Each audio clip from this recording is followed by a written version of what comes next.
Hey, ¿qué tal? ¿Cómo están? Bienvenidos nuevamente a esta segunda transmisión individual del proyecto Agenda Abierta. Confío en que el tema que vamos a tratar el día de hoy sea de tu interés para ti. Por ahí en mis redes de Instagram, en mis redes de Facebook y no sé en qué otros pinches lugares.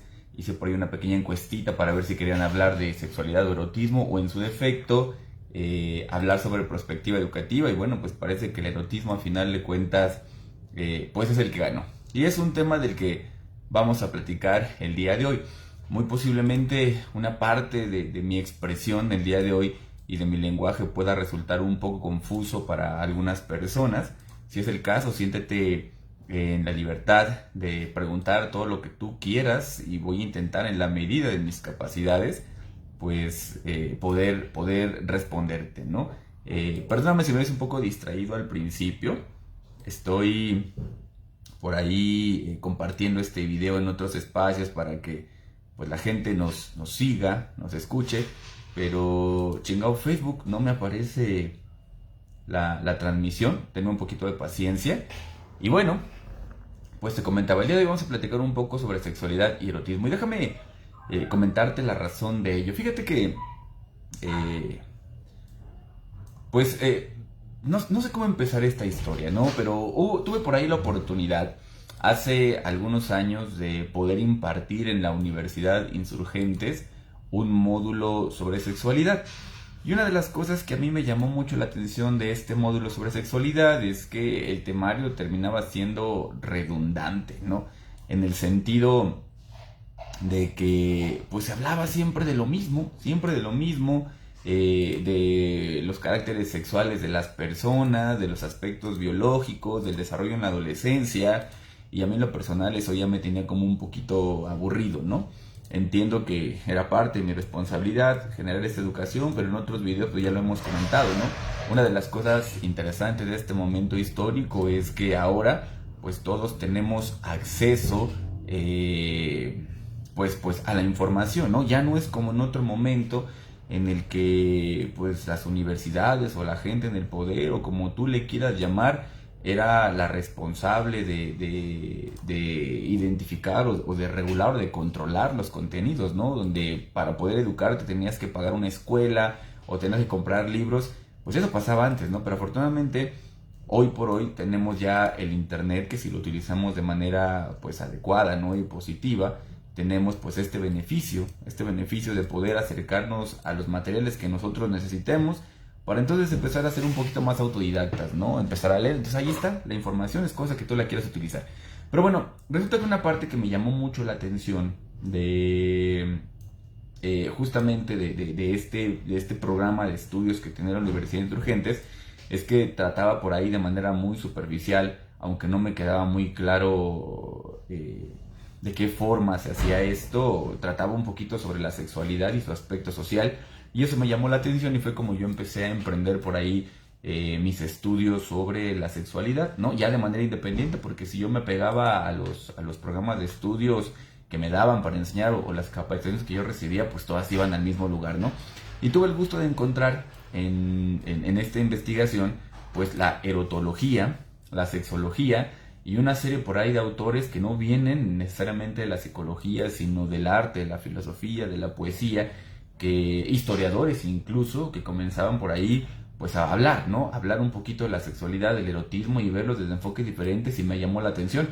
En ese momento, ¿no? O en ese tiempo pude encontrar a dos de mis autores que hasta el momento son preferidos, ¿no? Tengo a Nayef Yeija, que por ahí de repente en mis clases comparto uno de sus textos que se llama La piedra en el pozo sin fondo, que habla de una historia que redacta, ¿no? Las implicaciones del feminismo como movimiento de hace algunos años y el impacto que tuvo en las relaciones entre hombres y mujeres. Aunque es contado a manera de novela, pues es muy interesante pues poder ver esto, ¿no? Poder vislumbrar de qué manera pues los movimientos sociales juegan un papel importante en nuestra vida. Y también encontré por ahí a otra persona interesante que a lo mejor ustedes ubiquen, Andreas Salomé, ¿no? Luz Salomé por ahí, que es conocida pues por las relaciones que tuvo con Nietzsche, con Freud y con otras personas y me despertaron por ahí el interés en el mundo de la sexualidad, ¿no? Ya no tanto la sexualidad biológica, que no digo que no sea importante, sino en la historia de la sexualidad, y esta es la razón por la que nos encontramos el día de hoy. No encuentro el pinche chingado video, yo no sé dónde carajo se está transmitiendo y no lo puedo compartir ahí con otros amigos, pero no sean malitos, mis estimados colegas, si ustedes tienen como ese chance de poder como compartir el video para que yo lo pueda tomar de ahí y difundirlo, sería súper genial, pero ahorita no veo la manera, no veo el modo, ¿no? Así que vamos a tener que quedar con las chingadas ganas de poder compartir. Mira, ya me lo reconoció, parece que ya me lo reconoció, ¿no? Bueno, dame un segundo, me estoy peleando con esta madre, tenme paciencia. Y ya comenzamos. Va, espérame tantito. Déjame ver un chingo está mi video porque no lo encuentro en Facebook. Y no me siento a gusto si no lo comparto, ando intranquilo, ¿no? Entonces el día de hoy vamos a platicar, repito, sobre este asunto de la sexualidad, pero vamos a tomarlo desde el aspecto histórico y desde el aspecto filosófico e ideológico. ¿Qué intento decir con esto? Lo que te voy a compartir el día de hoy viene permeado de dos cosas. Por un lado, los aspectos filosóficos, ¿no? Y las posturas personales que se tienen respecto a la sexualidad, que no estrictamente son posturas personales que reproduzcan un modelo científico, lo que conocemos como ciencia, ¿no? Pero sí hablan de cómo la gente en determinado momento histórico pues entiende la sexualidad y cómo a partir de este entender la sexualidad, entonces comenzamos a actuar, ¿no? Y comenzamos a desenvolvernos como seres humanos. Así que quiero partir de ahí. Repito, no me aparece mi video, ¿no? No sé dónde carajos quedó. Déjame intentar desde otro perfil. Denme paciencia, repito. Denme un poquito de paciencia. Déjame encontrar el condenado video. Porque no me lo está reconociendo esta maravilla. Dame chancecito, repito, para poderlo compartir. Y ya nos vamos tendidos, ¿no? No me lo reconoce. Aquí vamos. Pues no. Repito, no seas malito si por ahí tú ves mi video y lo puedes por ahí etiquetar en mi perfil, compartírmelo, te lo agradeceré mucho para poderlo tomar a partir de ahí, ¿no? Y poderlo compartir con los demás. Si por ahí muy ves, por favor etiquétame y compárteme ese video si eres tan amable. Ah, mira, aquí ya me aparece. Entonces déjame compartirlo, ¿va? Y ya de aquí nos arrancamos. Segundito, ya está quedando esto. Ah, mira, ya quedó chulada, mira, nada más. No, hombre, mano, hay apoyo, solo falta el talento, ¿no? Ya estamos en esto, ya lo estamos resolviendo, ya. Tenme paciencia, ya estamos en esto. Mira, ya logré compartirlo en uno de mis perfiles, ¿no? Del psicólogo, evidentemente mi persona. Repito, tenme tantita paciencia, estoy peleándome con el chingado video porque mira, mis perfiles como tal no lo reconocen. Pero me doy cuenta que en mis páginas sí. Así que nos vamos a agarrar de ahí para empezar a compartirlo. Ah, mira, aquí está. Qué chulada. Qué diferencia, caray. Segundito, repito. Tenme un poquito de paciencia, estoy compartiendo. Segundito.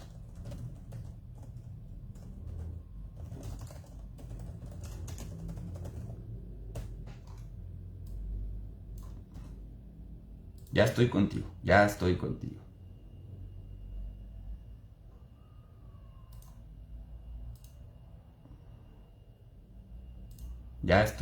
Dame un segundito. Bueno, creo que ya con esto podemos iniciar. Bueno, déjame te cuento un poquito sobre este asunto de la sexualidad y el erotismo, ¿no? Te comentaba que hace un tiempo, pues tuve este chance, ¿no? Y encontré por ahí también otro libro llamado Nuestra Sexualidad. Cuando yo comencé a dar este curso, a mí no me parecía como algo muy importante porque las cosas, por decirlo así, en aquel entonces eran relativamente obvias. Pero empezó a suceder, ¿no? Que en la pandemia, poco antes de la pandemia, pues empezamos a encontrarnos con cosas muy interesantes, ¿no? ¿A qué me refiero con cosas muy interesantes? Comenzamos a encontrarnos con movimientos sociales, ¿no? Y yo hasta el momento sigo haciendo como referencia a esta situación, ¿no? Sigo haciendo como referencia a esta situación de cómo por ahí del año 2009, pues otra vez comenzaron los boom en torno a los movimientos de emancipación social. Emancipación, ¿no? Es una palabra que se utiliza en el argot científico para hacer referencia a esos movimientos que hacen los grupos sociales para hacerse independientes, para valerse por sí mismos. Entonces, cuando hablamos de emancipación de la mujer, lo que estamos intentando decir es que la mujer está buscando ser libre, ser autónoma, ser independiente. Entonces, cuando utilicemos la palabra emancipación, pues estamos haciendo referencia a esto, ¿no? A todo ese intento que estamos haciendo por ser independientes. Entonces vimos como por ahí de 2019 pues empezó, ¿no? Otra vez el movimiento primero del feminismo con este asunto de la culpa no era mía, ¿no? Ese largo etcétera. Se vienen las comunidades LGBT, pero no es una situación pues nueva, ¿no? Novedosa, ya es algo que ya venía ocurriendo con el paso del tiempo. De hecho, cuando yo estaba formándome como estudiante, como universitario, ¿no? Como psicólogo en la UAM por ahí del 2005, ya se hablaba de feminismo y recuerdo que nosotros éramos muy dados, ¿no? A apoyar estos movimientos feministas, pues justamente porque entendíamos que pues era importante, ¿no? El respeto a la mujer y la inclusión a ella, pero pues nunca pensamos que iba a tener por ahí algunas afectaciones interesantes y hoy no vamos a hablar de las afectaciones políticas. Hoy vamos a platicar de las afectaciones en las relaciones sociales, que es donde entra el tema del erotismo. Y bueno, una de las cosas interesantes sobre el erotismo, deja tú la sexualidad, es que el erotismo depende mucho de quién lo ve y de cómo lo ve. Entonces, si nos damos por ahí un chance de revisar la historia del pensamiento humano, nos vamos a dar cuenta que el arte, la sexualidad y el erotismo siempre fueron como parte importante de esta lucha, ¿no? En pro de la independencia, ¿no? En pro de la liberación del ser humano. Entonces muchas de las grandes cosas que se lograron hacer a nivel social, cambios científicos y cambios en las ideologías, pues comenzaron, ¿no? Comenzaron por ahí por todo este impacto de la sexualidad antes que la ciencia, ¿no? Incluso en su momento cuando la ciencia intentó platicar un poquito sobre... Ah, mira, ya quedó. Cuando la ciencia pues intentó platicar, ¿no? Un poquito sobre este asunto de la sexualidad, pues fue muy reprimido. Fue bastante... Ah, muchas gracias y ya quedó, muchas gracias. Fue muy reprimida la ciencia cuando quiso hablar del cuerpo humano, pues el erotismo y el arte le entraron a través de la pintura, ¿no? Y bueno, pues vamos a comenzar. A manera de introducción quiero compartirte que la sexualidad y el cuerpo han pasado por diversos momentos, ¿no? Y estos momentos han colocado a la sexualidad y al cuerpo a veces en sitios de prohibición, a veces en lugares tabú y en otras culturas, en otros tiempos históricos, pues han colocado la sexualidad y el cuerpo en sitios de veneración, de importancia, de carácter social, ¿no? Entonces no todas las sociedades a través del tiempo, ¿no? Inclusive en el tiempo presente vemos la sexualidad de la misma manera. Y fue más o menos por allá del siglo XX que el hombre se mantuvo en los dominios del erotismo de una manera vaga e imprecisa. ¿A qué me refiero? El erotismo tiene dos momentos históricos, por llamarlo así. Uno que tiene que ver con tres. Uno que tiene que ver con el occidente, otro que tiene que ver con el oriente. A nosotros se nos considera parte de una sociedad occidental. Y otra que tiene que ver pues con el desarrollo del erotismo y la sexualidad en los hombres primitivos. Pero en el siglo XX tuvimos muchas dudas de qué onda con el erotismo, porque estaba mezclado, ¿no? Con estas situaciones pues religiosas, con malas experiencias que se tuvieron en el occidente, con prohibiciones culturales, con el desconocimiento del cuerpo y el miedo a lo que es desconocido, y pues por ahí va, ¿no? Entonces, lo que llama mucho la atención es que justamente en el occidente pues tenemos un pequeño problema todavía hasta la fecha, como para poder hacer una distinción entre lo que es erotismo y lo que es sexualidad, ¿no? Inclusive, diría por ahí Ducaló, en su libro sobre el erotismo, que ni siquiera las mentes más distinguidas, ¿no? Hablamos de científicos, de personas que pues, tienen acá un razonamiento grande porque han estudiado, pues ni siquiera a estas mentes cultas, ellas tampoco han podido escapar, ¿no? De poder hacer una diferenciación entre lo que es el erotismo y la pornografía, y realmente son cosas muy diferentes, ¿no?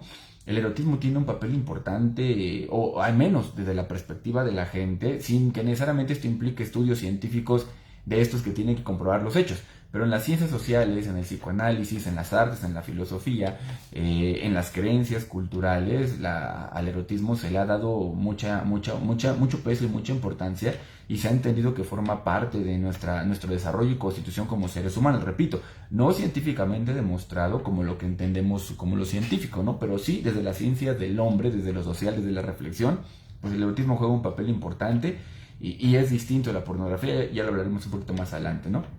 Resulta que por ahí diría igual, Ducaló, que el erotismo reina cuando puede ser sugestión o puede ser alusión, incluso llegar a la obsesión. ¿A qué nos referimos?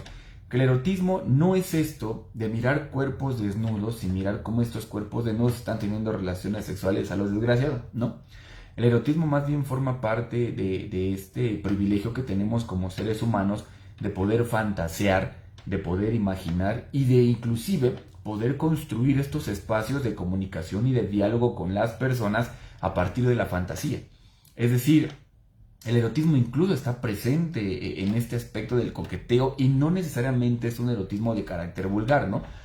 ¿A qué me refiero con ello? Que pensemos, por ejemplo, en la actualidad. Por ahí en el Instagram me hacían una pregunta donde me decían, bueno, ¿y por qué a la gente le cuesta mucho trabajo hablar sobre erotismo? Justamente porque no tenemos como muy clara la distinción entre erotismo y pornografía, y porque pese a que somos una presunta sociedad un poquito más libre de pensamiento, un poquito más libre de expresión, pues la parte sexual sigue siendo fuerte, sigue siendo difícil de tratar.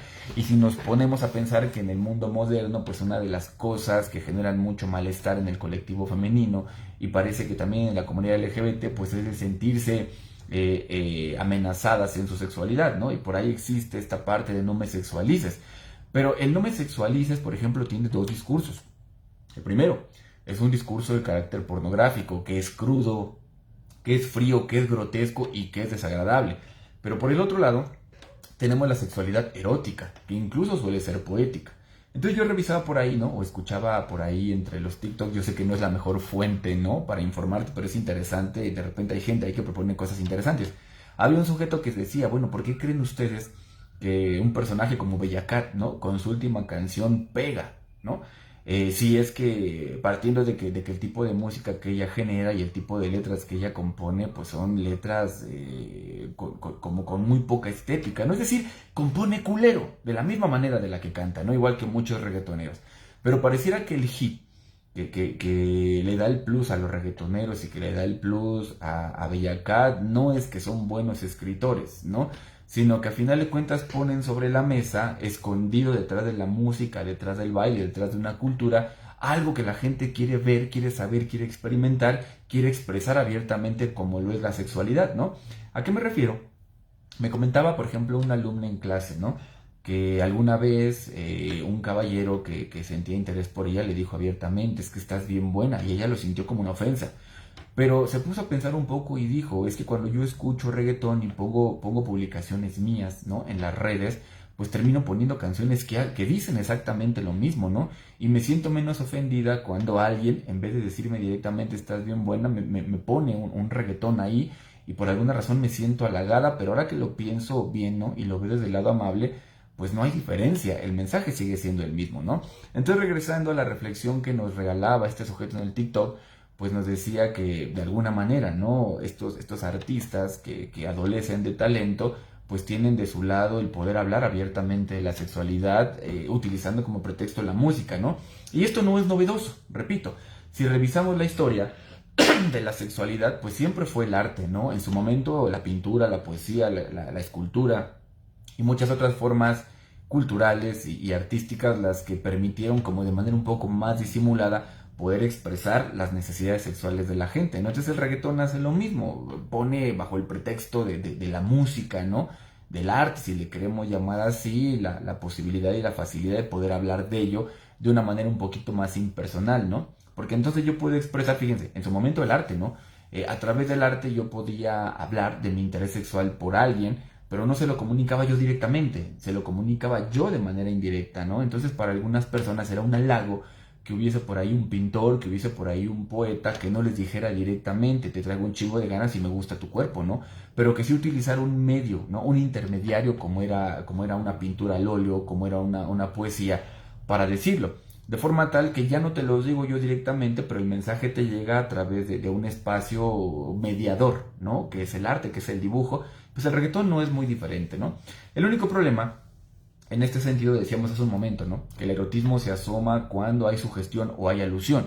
Es decir, cuando no es grotesco y no es directo, ¿no? Cuando es poético, cuando es artístico, cuando permite utilizar la imaginación, cuando permite utilizar el jugueteo como uno de los elementos que constituyen las relaciones entre los seres humanos. Y no hablo estrictamente de las relaciones de carácter sexual. Es decir, el erotismo no necesariamente lleva a las personas a el acto sexual, simplemente puede ser un elemento que forma parte de nosotros. Y por ejemplo, en la figura del histérico, ¿no? En la psicología hay mucho de erotismo. El histérico por ahí en la psicología es conocido como un tipo de neurótico que tiene mucho esta tendencia a ser seductor, ¿no? Y estas seducciones pueden ser a través del coqueteo, a través de cómo yo me he visto para ser sensual y atractivo para el otro, a través del lenguaje, a través de las insinuaciones. Ahí está el erotismo.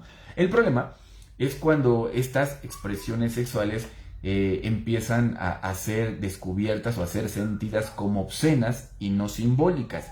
Es decir, cuando centramos el interés única y exclusivamente en el cuerpo y en el sexo.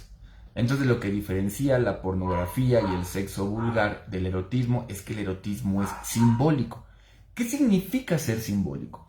Significa que si bien es cierto, ¿no? Si hablamos de la sexualidad, si bien es cierto el cuerpo del otro nos interesa, no nos interesa únicamente porque es una carne, no nos interesa únicamente porque es un prestigio para nosotros, porque está bueno o está buena, porque coger se siente chido, no. O sea, sin despreciar esos aspectos que son importantes, simbólico quiere decir que para mí representa algo importante el cuerpo del otro, vestido como desvestido, previo al acto coital y durante el acto coital, y aquí es donde entra la parte erótica, ¿no? El erotismo es lo que permite que una pareja que está teniendo una relación sexual no pase directamente al coito, ¿no?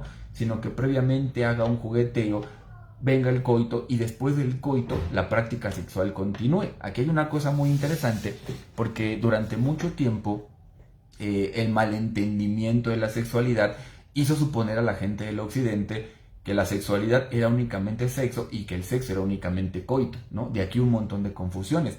Pero muchos psicólogos que escribieron sobre sexualidad advirtieron desde el principio que la sexualidad no solamente era un sexo físico, sino que la sexualidad también implicaba la manera en la que nosotros nos relacionamos los unos con los otros, ¿no? Pero esta malinterpretación que se hizo del concepto de sexualidad, no por los psicólogos que utilizaron el concepto originalmente, sino por la gente que intentó interpretar a estos psicólogos, pues echó a perder la parte erótica, ¿no? Entonces podemos encontrar, por ejemplo, que en otros tiempos históricos, y podemos encontrar que en otras sociedades, pues el erotismo, si bien es cierto, incluye el acto coital, es algo más grande que simplemente tener sexo, ¿no? Ahora, sobre esta línea, pues es importante hacer algunos señalamientos, ¿no? Primero empecemos por mencionar lo que en Occidente llamamos la sexología. En términos muy vulgares, la sexología es la ciencia de la sexualidad y el objeto de esta es el conjunto de hechos biológicos y humanos que se relacionan con la noción del sexo. ¿Qué significa esto? Biológicamente hablando, pues la sexología sí se interesa, ¿no? En los aspectos físicos, como lo que vemos en los temarios de sexualidad, ¿no?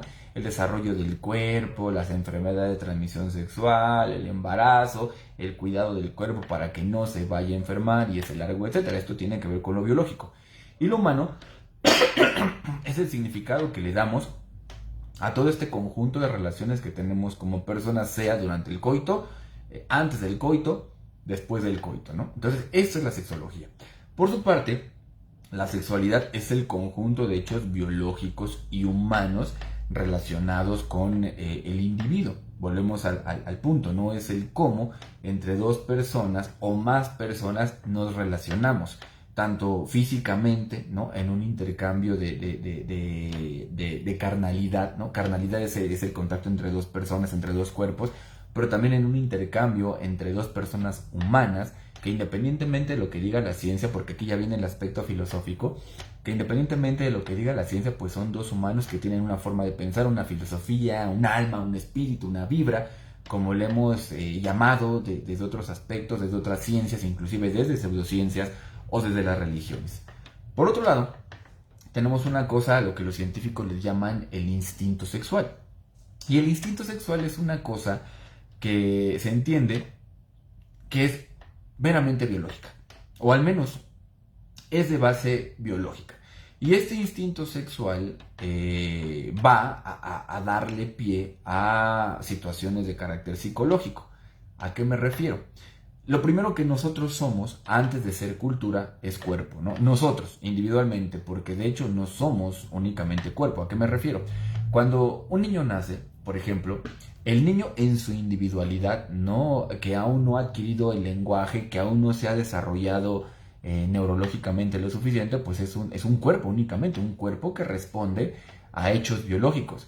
Pero la mamá que lo ve desde afuera, el papá que lo ve desde afuera o quien lo ve desde afuera, llena a este bebé de elementos culturales, ¿no? Y estos elementos culturales son los que nos han traído como consecuencia que hayamos decidido por alguna razón que el color azul es masculino y el color rosa es femenino, ¿no? Y por ahí nosotros el día de hoy, por alguna razón bien extraña, yo inclusive me atrevería a llamar pendeja, suponemos que las violencias no tienen que ver con los colores y que una forma de educar en perspectiva de género es dejando de asignar el azul al hombre y el rosa a la mujer, que sí tiene su razón en la creencia cultural, mas no es estrictamente el color el que produce las diferencias de género, somos nosotros. ¿Qué quiero decir con esto?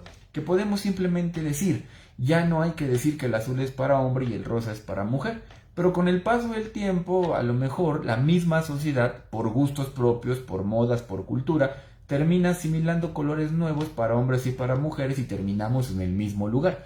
Entonces el problema como tal no es el color, sino es el significado que le damos a ello. Pero regresando, entonces el instinto sexual tiene que ver con lo que yo soy biológicamente, original. No, originalmente yo soy esto, biológico. Pero con el paso del tiempo, mi biología va a empezar a relacionarse con el mundo físico, el ambiente, pero también con el mundo social, el contexto.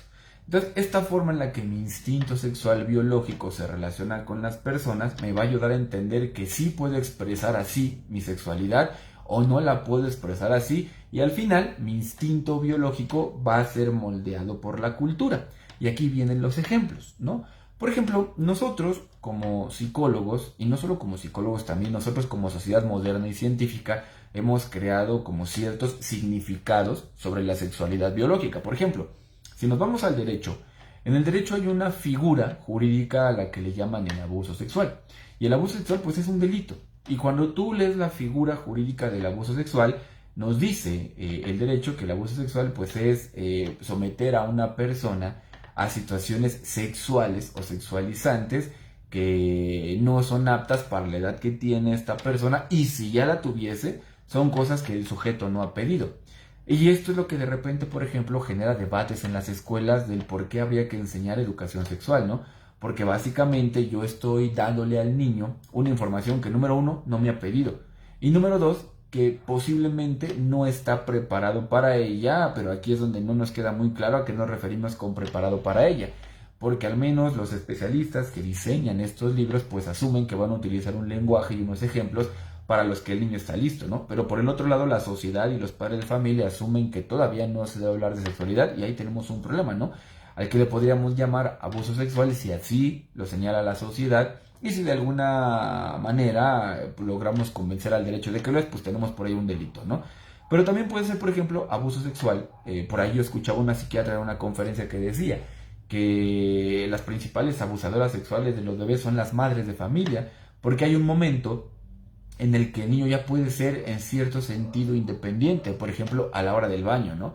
Entonces, esta psiquiatra sostenía la idea de que le podíamos enseñar a los niños a bañarse, y cuando ellos ya podían bañarse solos, habría que dejarlos solos. Pero que hay mamás, ¿no? Que continúan bañando al niño cuando el niño ya puede, y aquí decía la psiquiatra, desde aquí tenemos un abuso sexual porque el niño ya es independiente o ya puede hacer cosas por sí solo, pero la mamá lo sigue tocando. Y entonces en psicología aparece un concepto al que le llamamos la erotización.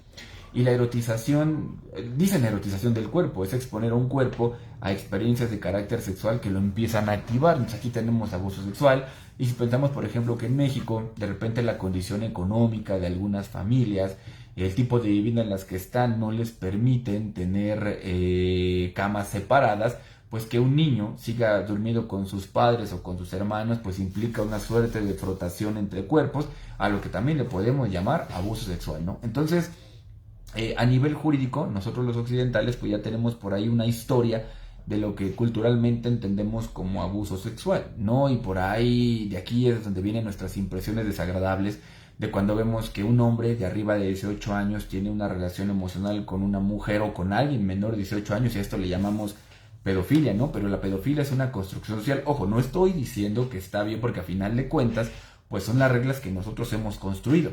Nosotros hemos decidido que una persona de 18 años o más que anda con alguien de menor edad es un pedófilo y está cometiendo un delito.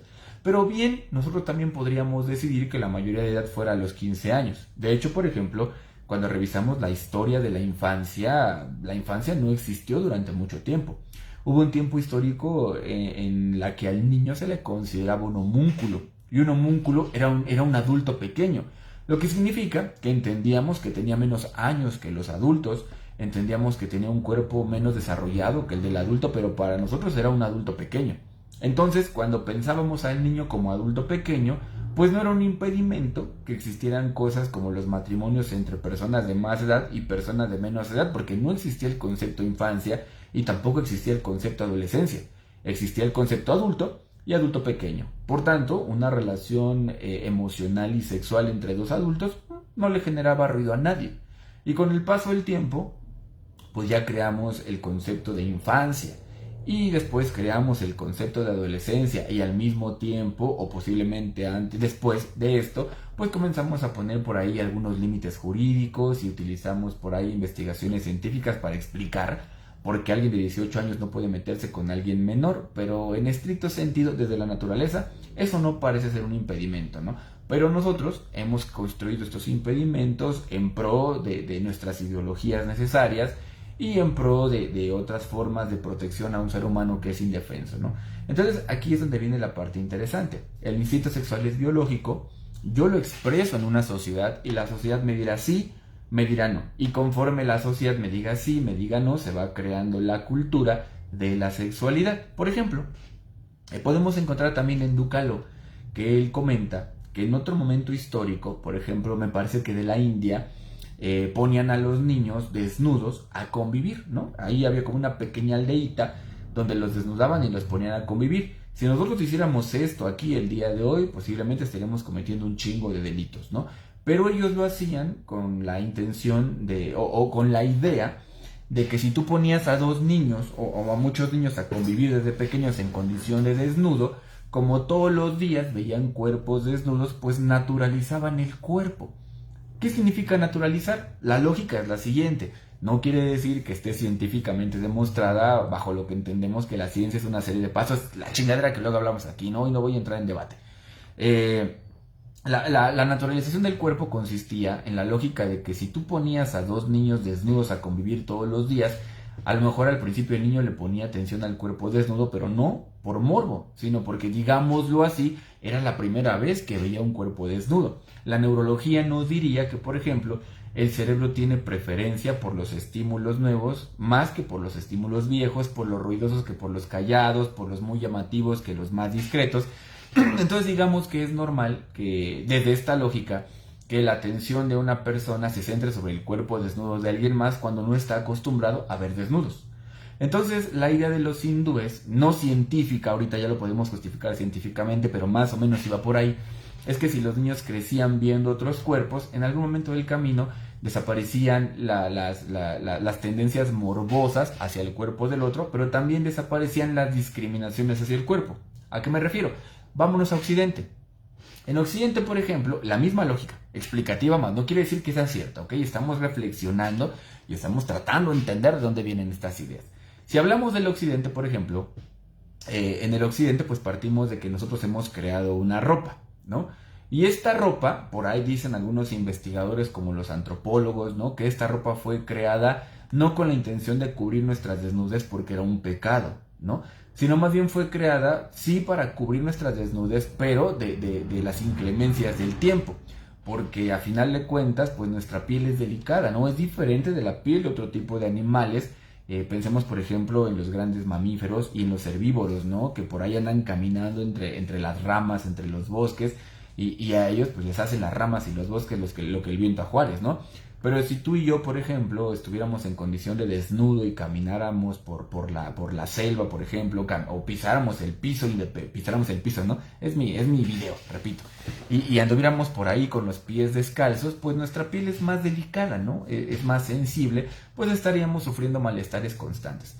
Entonces los antropólogos por ahí sugieren que la construcción o la creación de ropa obedece principalmente a una necesidad de proteger nuestro cuerpo del clima, ¿no? Frío o calor, porque al final de cuentas el frío nos pega, así que nos tapamos para que no nos dé frío y el calor nos quema, ¿no? Entonces nos tapábamos para que eso no sucediera. Con el paso del tiempo, pues el uso de la ropa y que esta ropa se fue perfeccionando y fue cubriendo cada vez más el cuerpo, pues impidió que viéramos cuerpos desnudos con mucha frecuencia. Lo que no convierte al cuerpo en un tabú todavía, no lo convierte en algo prohibido, pero sí lo empieza a transformar en algo que no vemos cotidianamente. Por tanto, el día que alguien se desnuda o el día que alguien utiliza una ropa que permite ver más, y no me refiero que al ver más haga yo alusión a los genitales, ¿no? Porque normalmente nosotros pensamos que la morbosidad de las personas está centrada en los genitales, y no necesariamente, ¿no? Bajo esta misma lógica explicativa, el hecho de que yo siempre vea a una persona con pantalón y de repente utilice short y me permita verle las piernas, pues hace que yo sienta la atracción neurológica, ¿no? Desde esta explicación de voltear a ver unas piernas que no siempre están a mi disposición. Ya la reacción que tenemos nosotros como cultura hará que voltear a ver las piernas del otro, se puedan entender como algo ofensivo o como algo naturalizado, ¿no? Entonces aquí viene lo interesante y regresamos a los hindúes. Los hindúes decían entonces que si poníamos a los niños en condición de desnudo a convivir, cuando se volvieran adultos, pues ya no veían con malicia el cuerpo. Y además ya habían visto cuerpos altos, chaparros, habían visto diferentes formas de los genitales, habían visto cosas delgadas, habían visto personas gorditas. Por tanto, el cuerpo se volvía algo natural y no morboso. Si nos vamos al occidente, los occidentales pues fuimos estéticos, ¿no? De entrada, porque si nos vamos por ejemplo con los griegos entendían que el cuerpo era el templo del alma, por tanto había que hacer ejercicio y mantenerlo físicamente estético para que fuera pues la forma, ¿no? O fuera un contenedor bonito para el alma y al mismo tiempo una forma pues como de honrar a los dioses que nos dan esta alma, ¿no? Así que no cuidábamos del cuerpo con la intención de vernos buenos para los demás, sino de hacer de nuestro cuerpo algo bonito para lo que contenemos internamente, una filosofía de carácter griego, ¿no? Por ejemplo. Pero si nos vamos más para el presente, pues en los medios masivos de comunicación, ¿no? A final de cuentas el cuerpo siempre fue una técnica de venta, ¿no? Si tú quieres vender, por ejemplo, una rutina de ejercicio, pues tienes que poner a alguien que físicamente esté atractivo, ¿no? Y comenzamos a asociar ciertas prácticas culturales con el cuerpo atractivo y con el cuerpo seductor. Entonces en el occidente, cuando llegamos a mostrar desnudos, ¿no? Pensemos, por ejemplo, en las telenovelas, pensemos en las películas. Durante mucho tiempo el estándar del cuerpo que se mostraba era un cuerpo estético, ¿no? Físicamente atlético, con ciertas formas voluptuosas que eran atractivas, pues comenzamos a ocultar los cuerpos que no obedecían a este estándar. Y este estándar es el estándar que se mandaba a toda la gente, pues naturalizamos el estándar. De forma tal que, así como los hindúes naturalizaban toda la forma de desnudos y se acostumbraban a ellas, nosotros naturalizamos estas formas estándar de cuerpo que emitíamos, ¿no? Y entonces nos dábamos cuenta que de repente, es un ejemplo, que de repente cierto actor tenía mucha popularidad y sí o sí, su cuerpo formaba parte de esta popularidad. Entonces yo volteaba a ver a mi cuerpo y decía, güey, yo no tengo un cuerpo popular como el que tiene él, ¿no? Y veamos que esta idea sigue estando presente, ¿no?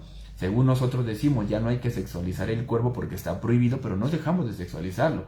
Vamos al gimnasio para ponernos mamados y buenotes, para autosexualizarnos y de alguna manera el cuerpo sigue siendo la base. Entonces yo me sexualizo, pero me ofende que alguien me sexualice, pero ahí sigue estando la dinámica de la sexualización, ¿no? Entonces, aquí es donde comienza el problema entre lo que es lo erótico y lo que es lo pornográfico, ¿no? En el Oriente, ¿no? Lo erótico jugó un papel o juega todavía un papel muy importante como un lugar de donde van a hacer un tipo de deseo sexual que es distinto del tipo de deseo sexual que nace en una sociedad no erótica, ¿no? Entonces vamos a empezar por entender qué es el deseo erótico. El deseo erótico, ¿no? En la literatura, y te estoy hablando de una definición que fue construida antes de que aparecieran estas ideas de los nuevos géneros, ¿no? En otro momento histórico el deseo erótico hacía referencia a un deseo específico del otro sexo, ¿no? Esta explicación de un deseo específico hacia del otro sexo tiene dos interpretaciones. La primera interpretación parte de entender que hay un sexo macho y un sexo hembra. Bajo esta interpretación, que es estrictamente occidental, entendemos que el erotismo es el deseo por el otro sexo. Es decir, si yo soy hombre, macho, el deseo erótico es desear a una mujer. Y durante mucho tiempo entendimos que esto era lo saludable, ¿no? Y por tanto una mujer, ¿no? Hembra, debería desear a un hombre macho. Y esta fue nuestra explicación. Pero tiene una segunda interpretación, que es una interpretación más oriental. Los orientales, cuando hablan de desear al otro sexo, lo que están intentando decir no es desear al otro sexo en el sentido que tú eres macho y deseas a una hembra, o eres una hembra y deseas a un macho en esta concepción tradicional, sino que eres un cuerpo que tiene un sexo, que va a desear el cuerpo de otra persona, que puede tener biológicamente tu mismo sexo, pero al final de cuentas es otro sexo. ¿A qué me refiero con que es otro sexo? Que es un sexo que no está en tu cuerpo, ¿no? Entonces, lo que estoy intentando decir, a ver si no soy confuso, es que yo puedo ser una persona, ¿no?, que tiene un pene, y que yo puedo desear a otro hombre que tiene igual un pene como yo, pero al final de cuentas mi pene es mío, es mi sexo, y el pene del otro es de él, es el sexo del otro. Entonces el deseo erótico tiene estas dos implicaciones. En el occidente casi siempre es desear al otro, ¿no? Y tiene que ver con el aspecto genital. Pero en la filosofía oriental es desear al otro porque tiene un cuerpo diferente, por tanto tiene otro sexo. Entonces, en esta doble connotación, el deseo sexual hace referencia a deseo al otro, sí, pero presuntamente la finalidad del deseo por el otro es el acto sexual, o al menos así fue como se definió mucho en Occidente. En Occidente el deseo erótico es el otro me interesa, y el interés que tengo por el otro me va a llevar al acto sexual, y esto no es casualidad, porque hace muchos años, ¿no?, en nuestra cultura occidental, reprimida por la religión y ese largo etcétera, si tú comenzabas a coquetear con alguien y ese alguien te daba entrada, pues entendía que ese darte entrada al final tenía que llevar a la pareja al matrimonio, y con el matrimonio estaba el sexo. Entonces es normal que estas primeras definiciones hagan alusión a que el deseo erótico por el otro tiene que llevar indiscutiblemente al sexo coital y a la formación de una pareja. Pero con el paso del tiempo, con la aparición de medicamentos que nos permiten tratar enfermedades de transmisión sexual, con la aparición de otras formas de pensar, empezamos a notar que el deseo erótico no necesariamente implica el acto coital. Y esto ya lo podemos ver reflejado en el Manual Clínico Diagnóstico DSM-5. En el DSM-5, ¿no?, parte de la salud sexual implica la capacidad que tienen tanto los hombres como las mujeres para fantasear, para masturbarse, para desear al otro. Entonces, tener pensamientos sexuales por el otro, fantasear con el otro, masturbarme pensando en el otro es saludable, según el DSM-5. Esto es interesante porque si pensamos en nuestra sociedad moderna, si yo fantaseo por el otro, entonces aquí tenemos un discurso de me está sexualizando. Y este discurso es importante, porque el día de hoy el me está sexualizando y te voy a castigar por sexualizarme genera justamente eso, un sentimiento de culpa, ¿no? Cuando en otro momento el sexualizarte no implicaba, al menos no esta culpa, una culpa por estar haciendo algo mal jurídico, más bien era una culpa de carácter religioso. Pero hubo un momento histórico en el que este deseo sexual por el otro no estaba tan vinculado ni a la religión ni al derecho, ¿no? Te voy a contar un pequeño casito, ya no de pacientes, ¿no?, porque este espacio es diferente y respeto a ellos y hasta que no tenga el permiso de ellos. Pero sí en las pláticas que suelo tener con los amigos, si los delato, pues una disculpa, ¿no? Al final con ustedes no tengo este contrato ético, ¿no? Pero hablando con los amigos, por ejemplo, tengo por ahí un colega varón que decía, es que hay una mujer que me gusta mucho. Y entonces, de repente, evidentemente no con este lenguaje, ¿no? Las pláticas de hombres, así como las pláticas de mujeres, pues tienen un lenguaje más popular, que me voy a ahorrar, porque no me vayan a funar de las chingadas pinches. O sea, puedo decir mentadas de madre, pero no puedo hablar de la sexualidad abiertamente porque me funan, ¿no? Pero mi amigo decía, güey, es que fíjate que yo le tengo mucho deseo sexual a esa mujer, me gusta mucho, pero me siento culpable. Y noto que esta culpa es distinta de la culpa que solía sentir cuando era más joven. Él presume que su sentimiento de culpa tiene que ver con la edad. Antes era joven, ahora soy más viejo. Pero después de discutirlo un poco nos dimos cuenta que no es tanto un problema de edad, sino es un problema de paradigma. Paradigma es cómo pensamos el día de hoy.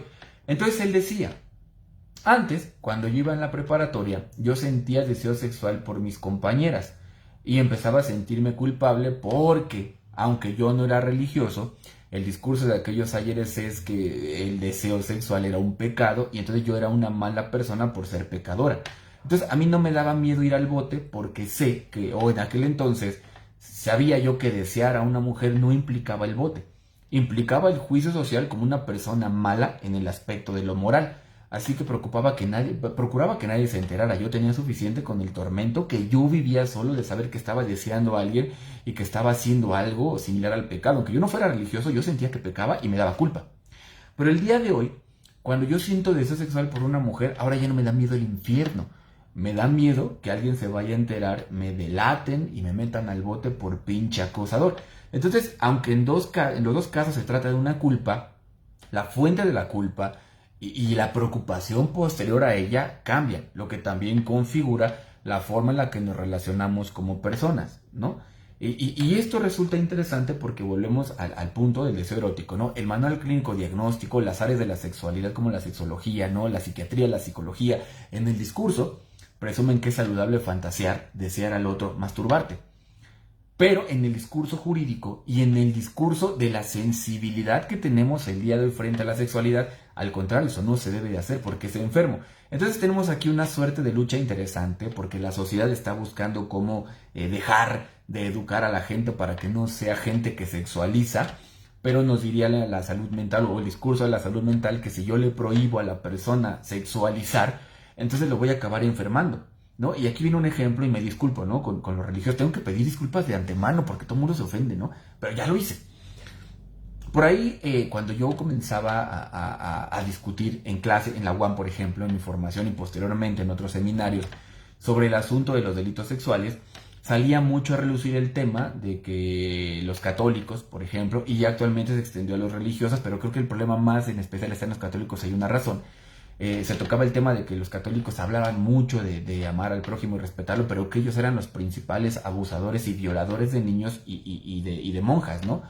La explicación que nos daban los maestros en aquel entonces, independientemente de la corriente psicológica que ellos manejaran, es que pues la sexualidad es algo natural en las personas, ¿no? Y que llega un momento en el camino en el que si el cuerpo no está atrofiado, ¿no? Si el cuerpo no se encuentra afectado, pues va a querer en algún momento del camino la sexualidad, el sexo coital.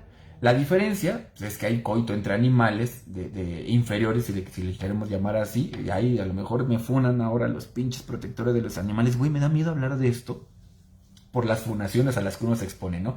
Pero ya estamos aquí. Las teorías biológicas dirían que, por ejemplo, los animales mamíferos son animales que se reproducen sexuadamente, es decir, necesitan tener coito. Y ellos, por ejemplo, obedecen a una especie de instinto sexual. De repente la hembra está en condición de reproducirse, los machos lo identifican y comienza esta búsqueda del sexo, ¿no? Y los hombres biológicamente tienen programada la misma función, ¿no? De repente sentimos ese deseo sexual, pero tenemos el plus de que somos seres sociales. Es decir, una parte de nosotros es biológica y la otra parte está condicionada por cómo pensamos la sexualidad.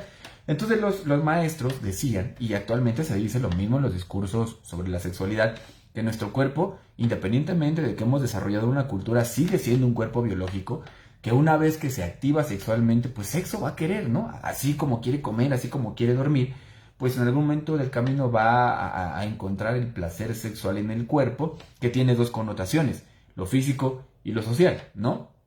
Por ahí nos platicaba un psiquiatra, decía, güey, pues por alguna razón, y esta era la lógica del psiquiatra, por alguna razón es que el cuerpo en el área genital desarrolla como ciertas sensaciones que nos invitan a seguir tocando esa pinche área, ¿no? Por algo. Entonces la biología es inteligente, él decía que había puesto el centro de placer, y no es el único centro de placer, pero había puesto uno de los centros de placer en el pene y en la vagina, de forma tal que esto invitara al coito, porque ese coito era importante para la reproducción. Entonces una parte de nosotros se encuentra orientada por la biología y la otra parte por la sociedad, y quererle prohibir a un colectivo social, bajo este discurso, quererle prohibir a un colectivo social su sexualidad es enfermarle. Regresamos con los padres, ¿no? En la Iglesia Católica, más que en otras religiones, ¿no? En la Iglesia Católica sucede que parte de esta creencia, ¿no? Y parte de esta construcción del religioso católico, específicamente del padre, pues está la renuncia al cuerpo, ¿no? Y no es una renuncia que estableció Jesucristo. Jesucristo en ningún pinche momento dijo que no había que coger. Ese ya fue un tema de Santo Tomás de Aquino y de otros cabrones, ¿no? Que se traumaron con la parte sexual, según lo que cuentan los historiadores, y comenzaron a prohibir. Entonces los padres que pertenecen, ¿no?, a estas religiones católicas se prohíben la sexualidad. Y por ahí tienen que orar y ayunar y cuanta chingadera, ¿no? Pero al final de cuentas, el instinto sexual que está en ellos pues es fuerte, pugna, ¿no? La lógica del maestro, de los maestros, es que si lleva a esta persona mucho tiempo reprimiéndose la sexualidad y el cuerpo quiere, pues al final hay que buscar a alguien con quien tú puedas tener una relación sexual y que no te denuncie frente a la sociedad. Y aquí entran los niños y aquí entran las monjas, ¿no? Con lo que los padres pues cometían este tipo de delitos. Pero cuando llegamos, por ejemplo, con Martín Lutero, ¿no? Martín Lutero hace una reforma a la iglesia cristiana, ¿no? Y de ahí nace el catolicismo apostólico romano. Y Martín Lutero, dentro de su religión católica, no encontró razones por las cuales había que prohibirle la sexualidad a los representantes de la iglesia, ¿no? Solo que él no lo dijo así. Él dijo que no habría por qué prohibirle a los religiosos, ¿no?, a los padres de las iglesias, que tuvieran una familia. Y evidentemente para tener una familia hay que tener relaciones sexuales, y aquí se construyen un montón de discursos, ¿no? Por tanto, digámoslo así, aunque no es regla, pero pareciera que estadísticamente hablando es menos probable que existan delitos sexuales en aquellas sociedades que tienen este acceso a la práctica sexual bajo las respectivas regulaciones sociales. Y es más probable que aquellos colectivos sociales donde se reprime la sexualidad al final terminen cometiendo estos delitos sexuales, que en algunas hipótesis sobre los delitos sexuales, las violaciones y ese largo etcétera, pues se entiende que de repente hay hombres y hay mujeres que no tienen acceso a la sexualidad y por ende cometen los hechos delictivos, ¿no? Aquí voy a hacer un paréntesis, es mi clase, ¿no? ¿Qué importa?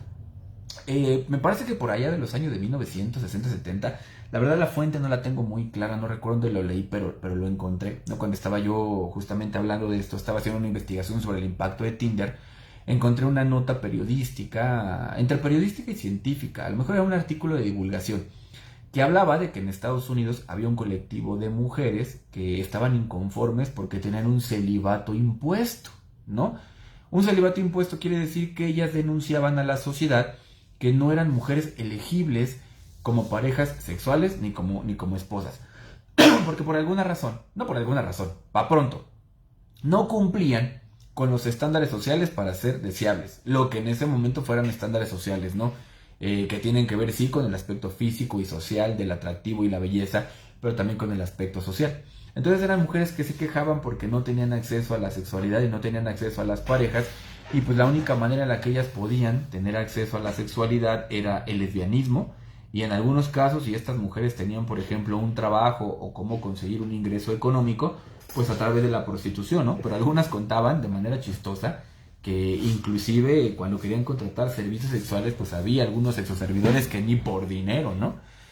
Y bueno, pues este es como el primer momento en el que yo encuentro que socialmente hablando también somos personas que impiden la sexualidad en el otro y por ende la insatisfacción y las afectaciones. Con el paso del tiempo, esta es una hipótesis personal, ¿no? Pero he encontrado por ahí, creo yo, algunas ahí como reverberancias, como ecos de la hipótesis, que con el paso del tiempo, pues el empoderamiento de la mujer también generó un colectivo de hombres a las que se les impuso el celibato, ¿no? La lógica es la siguiente. Antes, cuando el hombre era el cabeza de familia, pues él tenía que trabajar y la mujer iba a ser mantenida. Entonces, mientras tú fueras un hombre que trabajara, pues sí o sí ibas a encontrar una mujer, porque iba a haber alguien que no tenía la posibilidad de mantenerse sola, porque socialmente no era lo acostumbrado, así que se iba a casar contigo, y si se casaba contigo, pues al menos había sexo, ¿no? Entre este colectivo de mujeres podemos encontrar a las mujeres prostitutas, que por alguna razón fueron mujeres que no eran seleccionadas por los hombres, y pues mientras tú pudieras pagar, tenías acceso a una mujer, ¿no? Pero cuando la mujer se empodera y comienza a trabajar y ya no necesita vincularse por cuestión económica al hombre, pues ahora más bien tienes acceso a la mujer sí y solo sí, ella te elige, ¿no? Lo que pone las cosas ahí de forma equilibrada. Lo que significa que este colectivo de mujeres que no eran elegidas, ¿no? A las que se les había impuesto este celibato, a ese colectivo se le suman ahora el colectivo de hombres que no son elegidos. Porque no porque tengas dinero me interesas, ¿no? A final de cuentas, yo como mujer que ya trabajo, si te elijo te puedo elegir por otras razones. A lo mejor si a mí me interesa el dinero, esa será una razón. Pero si no es el caso, y no tienes otros atributos que sean de mi interés, pues quedas descartado de la práctica social y tenemos a un colectivo de hombres que también están abandonados. Solo que culturalmente hablando, por ejemplo, al hombre se le ha permitido más la expresión física del malestar, y aquí es donde entra la violencia, el delito, la violación, cosa que a la mujer no se le ha permitido tanto, o muy posiblemente tenga que ver también con que la mujer frente al hombre se encuentra como en cierta desventaja fisiológica, no lo sé. Hay una serie de explicaciones, ¿no? Pero bueno. Ahora pasamos, por ejemplo, a entender un poquito lo que es lo erótico. Y lo erótico se entiende que es un elemento fundamental de lo sexual, entendiendo que lo sexual es el coito, sí, pero también es la relación social que tenemos entre dos personas. Entonces lo erótico tiene una parte biológica, pero también tiene una parte sexual, sexual social. Y la combinación de estos dos elementos permite que el disfrute de la sexualidad sea mayor.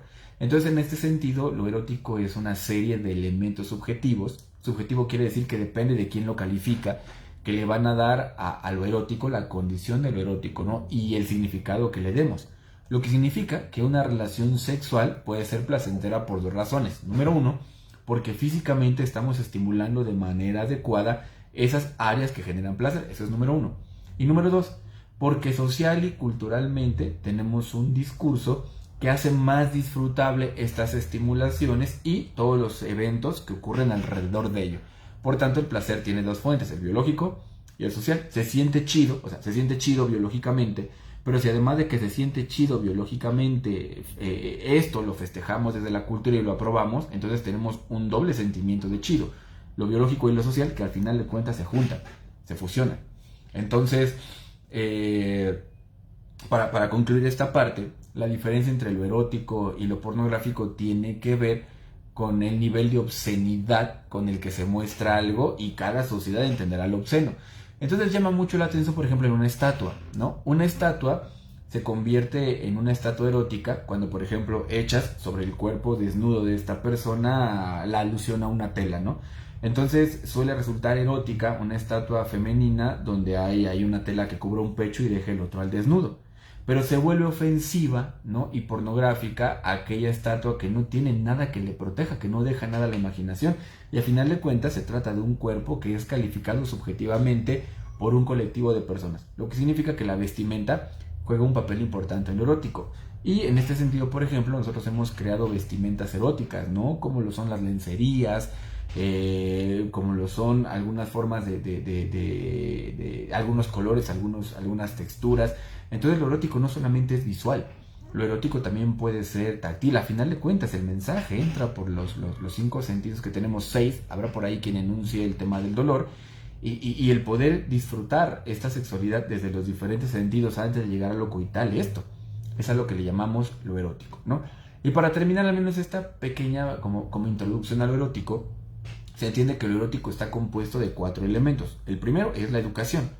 Por educación entiéndase el de qué manera le comunicamos a nuestro colectivo social el cómo deben de ser las prácticas sexuales y cómo son valoradas estas, ¿no? Pensemos, por ejemplo, en Occidente. En Occidente, si nos vamos a la pornografía, la práctica sexual de este tipo, la educación que se emite a partir de esta práctica sexual tiene que ver con el coito, con la desnudez, ¿no? Si nos vamos, por ejemplo, a las telenovelas mexicanas, por ejemplo, en las telenovelas mexicanas empiezan las escenas de besos, de romances, de caricias, y al final anulan la parte coital, pero queda entendido que pareciera que los besos, las caricias son secundarios al coito, como si el coito fuera lo más importante.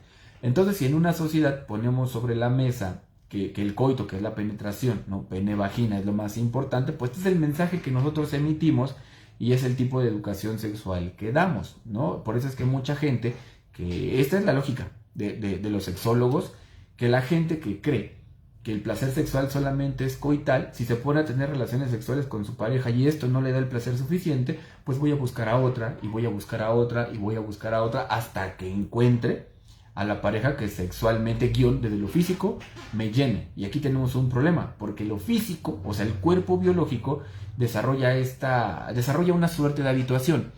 Habituación quiere decir que de repente yo dejo a mi pareja, por ejemplo, porque no coge bien, pa' pronto, ¿no? Yo quiero a alguien que coja mejor. Y cuando encuentro a alguien que coja mejor, hablando específicamente de lo físico, llega el momento en el que esta expresión física del sexo deja de ser placentera porque ya me acostumbré.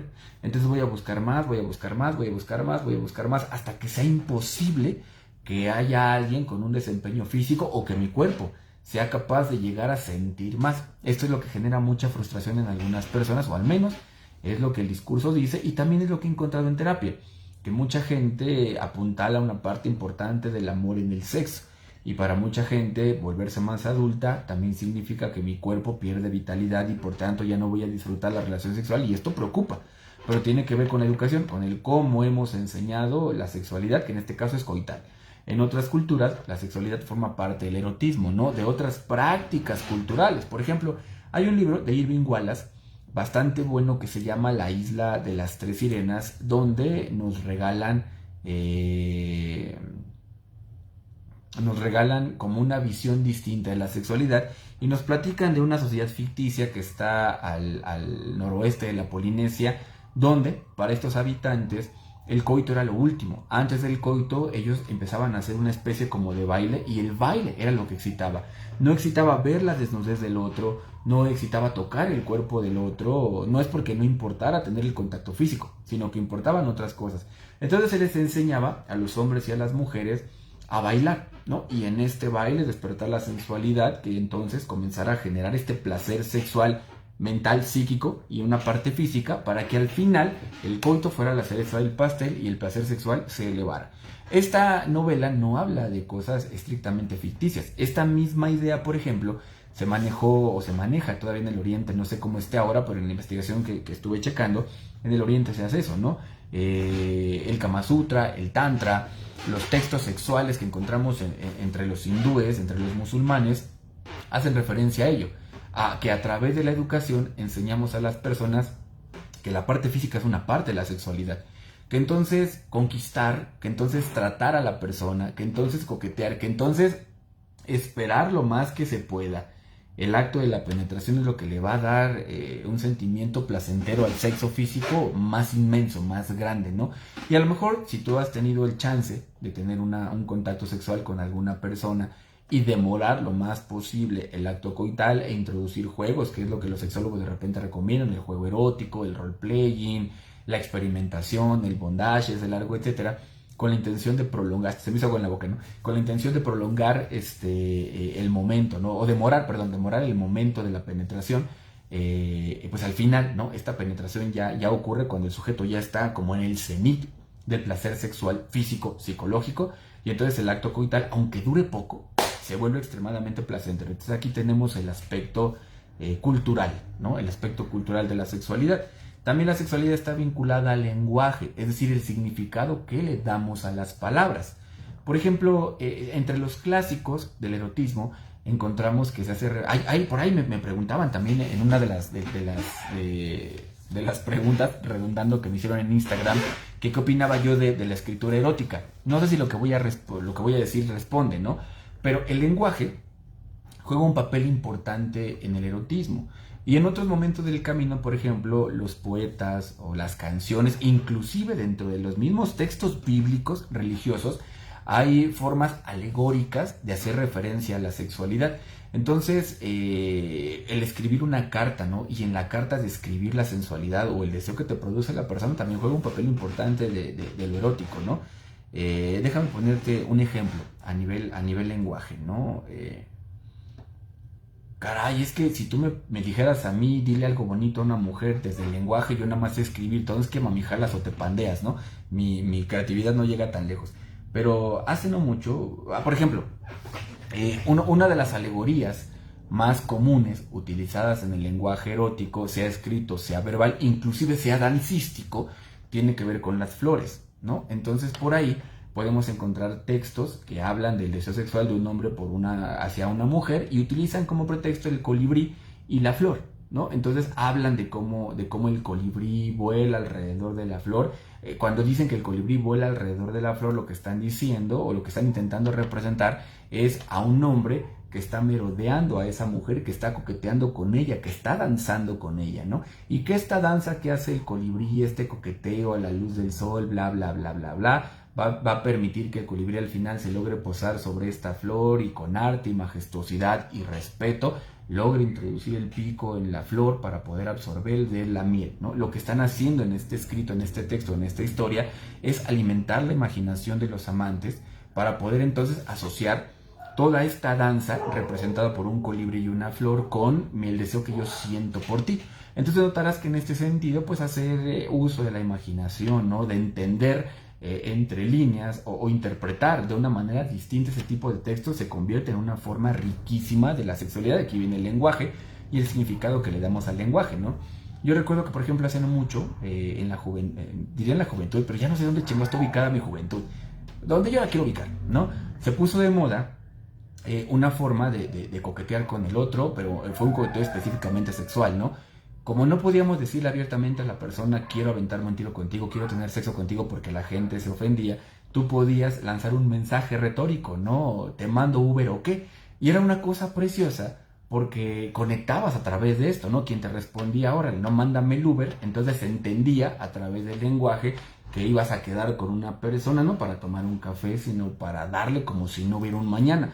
Pero está bueno, ya lo que ocurriera en la intimidad de la pareja ya era de ellos, ¿no? Si se limitaba únicamente al aspecto sexual físico era una cosa, pero si se iba al aspecto erótico de la danza previo al contacto sexual era otra diferente, ¿no?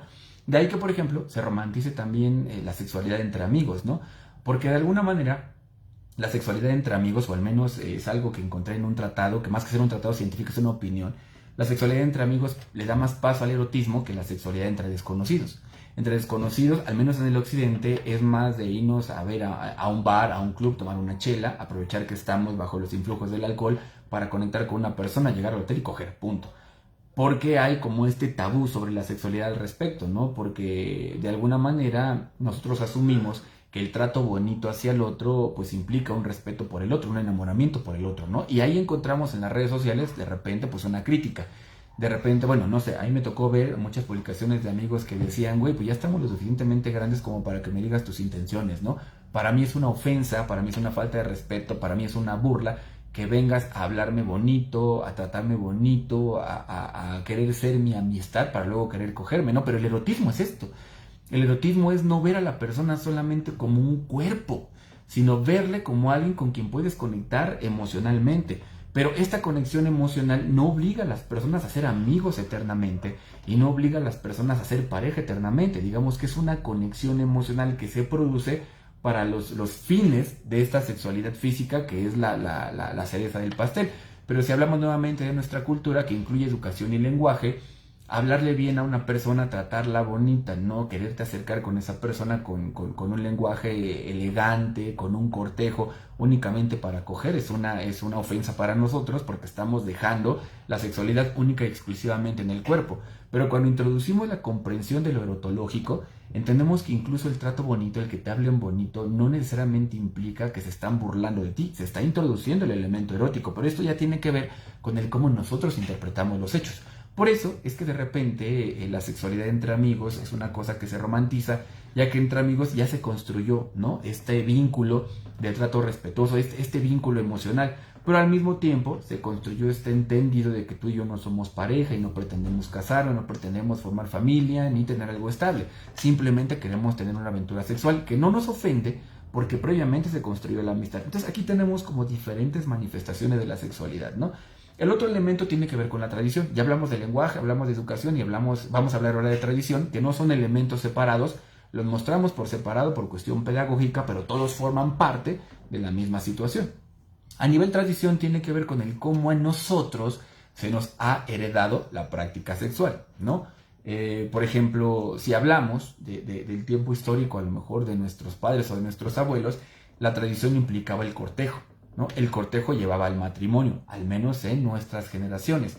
Pero si nos vamos, por ejemplo, a los turcos, esos cabrones, me encantan los pinches turcos, ¿no?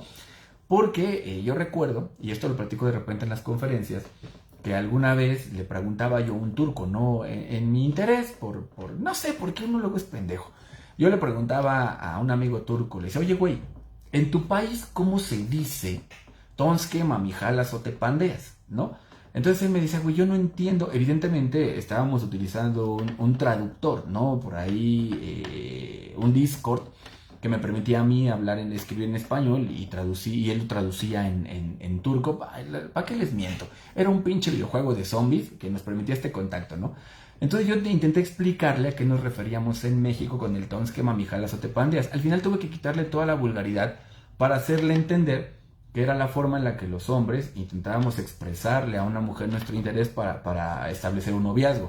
Luego me preguntó qué madre era un noviazgo y ya le comenté que un noviazgo era una relación emocional entre dos personas que no implicaba el matrimonio, que era como una prueba para ver si nos entendíamos y que este podía durar como no. Entonces este amigo se enojó y me dijo, esas son mamadas, ¿no? Aquí en Turquía el hombre que se conoce habla de frente. Entonces yo le decía, a ver, espérame, ¿no? ¿A qué te refieres? Y él me contó, cuando aquí en Turquía a ti te llama la atención una mujer, vas y se lo dices.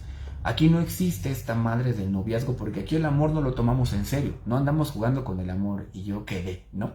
Dije, la madre, me sentí mal, me sentí ofendido, pero fue muy interesante lo que él dijo, ¿no? Entonces ellos por tradición omiten la parte del noviazgo como un proceso para conocerse, ¿no? Para decidir si van a formar una pareja, y en medio de esto está el aspecto sexual. Y nosotros, al contrario, si conocemos a alguien con quien inmediatamente queremos, ojo, los turcos ven a esta mujer, les encanta, le declaran el amor, si la mujer está interesada responde, pero saben a qué le tiran. Y a lo que le tiran es al matrimonio, ¿no? Porque este amigo turco me decía, güey, bueno, no me decía, güey, pero lo estoy contextualizando. Yo le pregunté y él me cuenta la historia. Y dice, pues cuando yo le dije a mi esposa, a la que es mi esposa, que me gustaba y que quería casarme con ella me dijo que sí. Inmediatamente, no, yo no recuerdo si el mismo día o al día siguiente fueron y se presentaron con las familias de ambos, ¿no? Y eso es la tradición de ellos. Pero aquí en México conocer a alguien y llevarlo a tu casa, pues está mal, ¿no? Aquí manejamos el discurso de conózcanse, ¿no?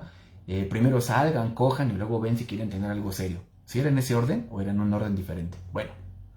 No, sí, era salgan, cojan y después ven si salen a tomar café, ¿no? Entonces, en nosotros, por ejemplo, tenemos la idea de que hay que conocernos y por ahí las representaciones de amor intensas, decirle a alguien que te quieres casar con esa persona cuando le conoces, te convierte en el intenso y aparece este love bombing, ¿no? Y aquí tenemos la tradición de cómo nosotros expresamos nuestro interés sexual por el otro, junto con el interés romántico y etcétera, y aquí puede haber o no puede haber erotismo. Y por último está el medio psíquico. El medio psíquico tiene que ver con cómo todo esto que te comenté, educación, lenguaje y tradición, nos conforma a nosotros como personas individuales. Entonces aquí viene lo interesante y viene lo bonito, ¿no? Habrá personas a las que les guste que tú las sexualices de manera puerca, y aquí hay prácticas culturales muy interesantes, ¿no? Habrá personas a las que les guste que les digas, no sé, eres mi perra, eres mi puta, y viceversa, porque este es la construcción psíquica que esta persona tiene, y no es que sea una enfermedad, es su forma de expresar la sexualidad contra personas a las que no les gusta, ¿no? Entonces aquí podemos encontrar que al final de cuentas en el erotismo, que el erotismo es parte de la sexualidad, más bien pensar que el coito es todo lo que es sexualidad, ¿no? El coito es solamente una parte y no siempre es necesario, ¿no? La sexualidad implica el contacto, el lenguaje, la tradición, la educación, la cultura, el trato, y el coito es una parte. Por tanto, cuando hablamos de sexualidad y hablamos de erotismo, estamos hablando de que aquí están colaborando cosas como las costumbres amorosas del hombre y de la mujer, la estimulación que estas costumbres producen en una persona o en la otra, que animan o que prohíben o que imponen o que levantan tabúes o que quitan tabúes, que reprimen o que liberan, ¿no? Entonces la forma en la que nosotros construimos socialmente el diálogo en torno a la sexualidad es lo que nos permite disfrutar o no del erotismo, ¿no? Y para cerrar, un pequeño caso. En alguna ocasión yo tenía la duda de si el lenguaje erótico pudiese servir para algo, ¿no? Así que me tomé la libertad de pensar en por ahí un amor que tuve, crush, no sé cómo llamarle, no todo lo tenemos que definir, pero hubo alguien que me llamó la atención. Y me llamaba la atención físicamente, ¿no? Pero también, yo no sé, ¿qué importa la historia, no? Y me puse a escribirle por ahí un pequeño texto erótico en el que yo me aventaba como 3 o 4 cuartillas para hablar de todo el preámbulo, de cómo imaginaba yo mi relación sexual con esa persona, ¿no? Entonces ya hasta el último del cuento erótico, que eran como 4 o 5 cuartillas, ya hablábamos de la penetración. Y cuando yo se lo comparto a esta persona, ¿no? Le digo, oye, me disculpas, ¿no? Porque tengo que disculpar, no vaya yo a ofender a alguien por nuestra cultura, pero me gustaría saber qué opinas de esto, porque esto es lo que siento por ti. Lo leyó, tiempo después me dijo, güey, me gustó mucho. El problema es que me dijo, güey, ¿no? Como si fuera su compi, pero bueno.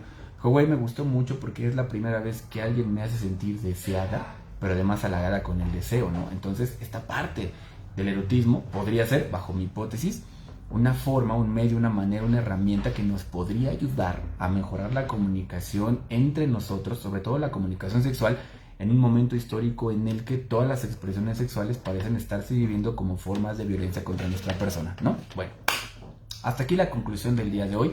Espero no haberte confundido. Si te confundí por ahí, siéntete en la libertad, no de comentarme en el video, porque el video se comparte en un chingo de redes y luego me cuesta trabajo ver todas las redes. Pero sí siéntete en la libertad de darte por ahí un paseíto en mi perfil personal, Alex de Alicia, y ahí escríbeme tu pregunta, tu inquietud, tu duda, o mándame directamente un mensaje. Tarda un poquito en responder, a veces porque estoy cansado, a veces porque es mucho material, pero en la medida de lo posible y de mis capacidades te voy a brindar respuesta. Cuando hablamos de erotismo, solamente cierro con esto, el erotismo tiene dos enfoques. Tiene el enfoque científico, los güeyes que a huevo quieren encontrar leyes de lo humano, y también está el enfoque filosófico, que son personas que no tienen la necesidad de tener que demostrar científicamente que lo que dicen es cierto, pero que esta construcción de creencias a final de cuentas se organiza.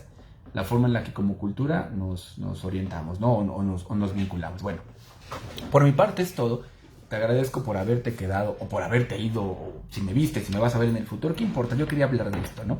Esto es Agenda Abierta, es un espacio para ti. Y si alguno de ustedes sabe cómo chingados le puedo hacer para emitir un video y que desde el principio se vaya a todas mis plataformas y me regale una asesoría, sería súper genial, porque estoy intentando aprender o encontrar o entender, no me he dado la tarea de saber cómo llevar este video que estoy grabando en un solo momento a YouTube y al mismo tiempo llevarlo a Instagram, y ya que me funen de todos pinches lados, incluyendo TikTok, ¿no? Por mi parte, es todo el día de hoy. Esto fue Agenda Abierta. Hablemos de erotismo y sexualidad. Recuerda, soy Alex Alicia. Conmigo no vas a perder. Y por último, te invito a seguir mis redes. Tenemos en puerta algunos cursos, unos gratuitos, unos con costo. Te comentaba que aunque esto lo hago con mucho gusto, pues también tenemos que vivir de algo y tú nos apoyas mucho con ello, ¿no? Gracias por estar con nosotros el día de hoy. Bueno, con nosotros, conmigo, mi yo, mi ello y mi super yo, ¿no? Y espero que esta charla haya sido de tu interés, de tu utilidad. Si algo de lo que yo te comenté te resultó complicado, no te retires, sigue escuchándolo, ¿no? A final de cuentas, mi intención no solo es explicarte las cosas con un lenguaje sencillo, sino también poderte llevar al manejo de un lenguaje diferente, al desarrollo de análisis, de crítica. No estoy diciendo que mi forma de analizar, criticar y pensar es la única y es la mejor de todas, pero es lo que yo te puedo aportar. Estoy seguro que en algún momento del camino vamos a poder desarrollar todos la misma habilidad o mejores habilidades, y vamos a poder hacer intercambios de ideas, de pensamientos, de lógicas, y este lugar se va a convertir en un espacio más nutritivo. Por hoy es todo. Pasa una excelente noche, fue un gusto que estuviéramos el día de hoy y espero por ahí tus sugerencias para seguir hablando de diferentes temas. En otro momento les seguiremos dando este asunto del erotismo y la sexualidad. Cuídate. Alex de Alicia, y conmigo no vas a perder. Hasta la próxima.